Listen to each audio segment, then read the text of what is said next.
Have you ever had a friend that makes questionable decisions and then you're like, bro, if only I could get you to not do that? Like, I know I can't really change you, but like, or if I could just pull you to the other side of this, you'd see what you were missing out on. That's how I feel about the current social media vortex that's going on in a lot of people's lives. So here is my recommendation for how to use social media well in college, what to avoid, and how to keep your productivity and your academics high. A lot of you are not going to like this, but social media is problematic. I think everyone knows that at this point. This isn't a huge surprise. Particularly problematic is short form content, especially ones that are supposed to be very engaging, like the TikTok algorithm. A lot of you probably know this as well. It runs not only to keep you engaged, but it intentionally actually gives you one video you'll like every few videos. So it's called intermittent rewards.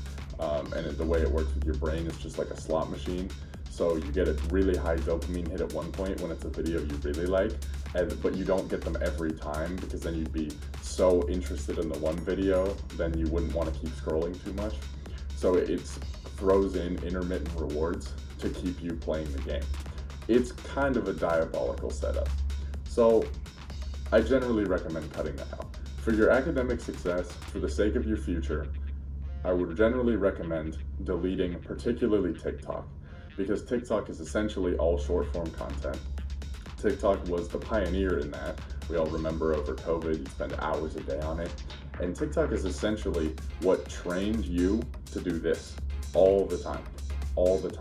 And basically every other social media platform hopped on TikTok's trend and added shorts and reels and any of those kind of things. So I generally recommend deleting TikTok. I also recommend deleting Snapchat. This one's going to be really, really unpopular, but I have 3 reasons. And there are counters against the 3 reasons I hear that people want to keep Snapchat. Reason 1, most people are like, oh, I talk to my friends on there. Reason 2, a lot of people are like, oh, I like flirting on Snapchat. I ask for someone's snap at a party or whatever. And reason 3, people are like, oh, but I have all my photos and my memories in there. Okay. Third one's easiest to address. There's a button called Save to Camera Roll, and you can just download everything into your phone camera roll. So that one's not really a problem. Also, not everyone was aware that for a while Snapchat was automatically adding filters, and I believe still does. So that's why you look better when people look at the snap as the camera instead of the actual camera. But just so you know, that's not how you actually look. So I generally recommend using the real camera. Regardless of that, to take care of the other 2, how many good quality conversations do you really have on Snapchat? And I don't mean some text back and forth with some photos. I mean really good quality conversations with your friends. Because I will tell you from personal experience, from what I've seen from other people, pretty much everyone I've talked about this with has said anyone that's really, really close to them, they have their phone number, and so they'll text or call. Anything that's an emergency, anything that's really important, they're gonna text or call anyway. A really good conversation happens over text or call, or ideally in person. And so not a lot happens over Snap. I mean, take a real audit of your current Snapchat conversations. Let's say you have like 8 going on or something. I would wager that only 2 of them even have text in them, and the other 6 are just gonna be random photos of like half of someone's face, or like, a freaking park they're at, and you just send photos back and forth. It's really, really pointless. Now, for the other reason, and this is the one that's the hardest to get people to bite on. A lot of people are like, okay, but I like flirting over Snapchat. I like asking for someone's Snapchat at a party, and it's easier. Okay, I understand why, because Snap is a little bit more personal than Instagram, but it's not too personal, so you don't seem like you're coming across this strong, whatever. It doesn't work for very long. Snapchat only gets your foot in the door, and then if you were really trying to date someone anyway, you'd have to get their number, because that's how you'd actually communicate and get to calling and going out in person and stuff. So it's kind of just a step in between. And I've found through personal examples and from observing other people again, and pretty much everyone I've seen, there's not really a world in which it hurts to just ask for someone's number initially rather than Snapchat. Snapchat doesn't really give you a boost of anything. It doesn't make you seem cooler. It doesn't make you seem more confident. Actually does the opposite. It doesn't make you seem more interested. Also does the opposite. And so I found just going and asking someone for a phone number, even professionally, generally does a lot more than a social media. You know, whether it's professional, whether it's friendly, whether it's romantic, getting someone's phone number is going to get you more opportunity every single time. Also, for all of the college freshmen or incoming freshmen or going into sophomore year, you'll notice, especially if you're going into sophomore or junior year, you'll probably notice people do start to phase out of Snapchat, because a lot of times people use it during orientation week. You get everyone's Snapchat and someone posting on the public Snap story, and there's so much going on, and it's gonna feel like you're missing out if you delete it.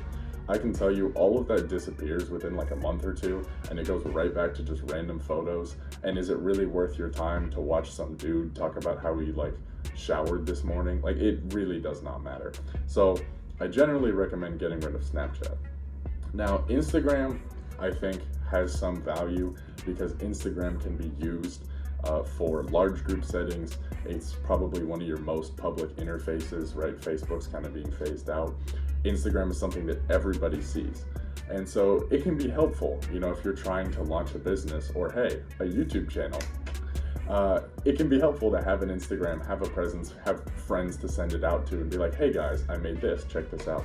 So Instagram, I think, has some value. The two main things I would avoid are Reels, because once again, they're short form content.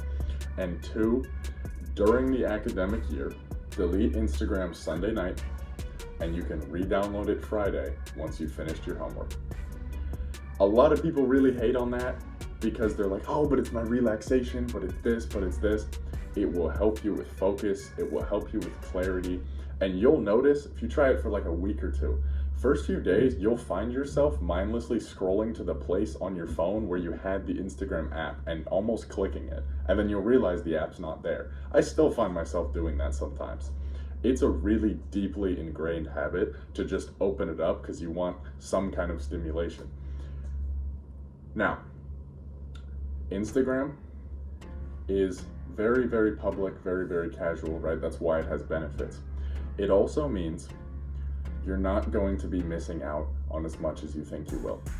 I know a lot of people who I recommend this to, and their first response is, but I talked to, my friends on there. And then I'm like, what does the quality of those conversations really look like? And when they mean talk to their friends, they mean they send like 3 reels back and forth a day and say nothing else and pretend that that's their connection. How about you call the person like once or twice a week and then just not, there's no need for the reels, because you'll have a real connection that you'll remember, not some reels that you'll forget next week. And it's healthier for you overall. Also, like I said, I'm not recommending being totally tapped out. You can check in on the weekends. Something I've noticed too is it takes about a week or two for everyone to adjust, but people pick up on it. The first week I started doing this, deleted it during the week. I had a friend like a day or two later who was like, oh, you didn't respond to my reel. And not like aggressively, but and I said, oh, I deleted it during the week. And he was like, oh, okay, that's cool. So I told him I'll see it on the weekend and then I'll respond. And I did. And once 1 or 2 friends do that, you'll become known among your friends. It kind of just becomes understood that you're someone who doesn't have it during the week, and you'll respond to the reel later or the post or whatever it is when you see it. And that's fine. And I also think it's a better way to approach Instagram, logging in, actually having stuff to check instead of just, kind of getting into that sad vortex where you're hitting refresh, hoping that something's gonna happen or you're gonna see something cool. And so if you check in once a week, normally you'll have a few messages from some of your friends that maybe sent you a reel or two. And the cool thing about that does help is it's not the same thing as the reels page. Checking a message, watching a single reel, exiting the reel, and then responding to your friend is not quite the same level of back-to-back-to-back intermittent reward stimulation that I was talking about, like you get with TikTok or if you're actually scrolling on Reels. So I generally recommend avoiding the Reels page on Instagram, generally the Explore page as well. Your home page, I think, is not as bad because it's just not quite as stimulating, and that's where people post that normally their most substantial things. So I don't think that's as bad. And then check your messages. You can watch the Reels your friends sent you. You can respond, and then you can delete it again during the week. During the week, you'll have tons of focus. You'll find yourself having more time. And a lot of people tell me as well, but I like my little relaxation time because it's just a few minutes here and there. And then they're also often the same people that are like, dude, why do I not have enough time in the day? And I'm like, well, pull up your screen time. And homie's screen time is 7.2 hours. And I'm like, how much of that is social media? And he's like, 3. And I'm like, and you've been saying you haven't been able to work out at all. And he's like, yeah, I just can't find the time. And I'm like, so let's say you cut the social media just during the week out. You'd save like an hour and a half a day, which is plenty of time for like a workout and cardio. And he was like, shoot, you right. So it's really a lot more time than you think it is, even if it's 25 minutes a day. And you're like, oh, that's not that bad. 25 minutes a day is plenty of time for a nice jog. Your heart gets good cardio after 15 to 20 minutes. So it's really all you need for some basic, you just want to generally build your aerobic health. 25 minutes is very useful for that. So in conclusion, I generally recommend getting rid of TikTok, getting rid of Snap, deleting Instagram during the week. LinkedIn is something you will have to learn to use in college. That's the social media to really lead into and learn how to use properly. But obviously LinkedIn's not a attention grabber. And I don't want to sound too anti-social media across the board. Like I said, there's valuable uses for them. I'm currently using it to get this information to you guys. And I want to say as well, don't spend forever on YouTube. I know I'm making a YouTube channel, so I'm actively promoting it. However, if you're procrastinating an assignment right now watching this, get off YouTube. Spend less time on the phone. Go delete the other stuff. Get your work done. Prioritize your academic success. And I'll see you guys later on Pro Gain Knowledge.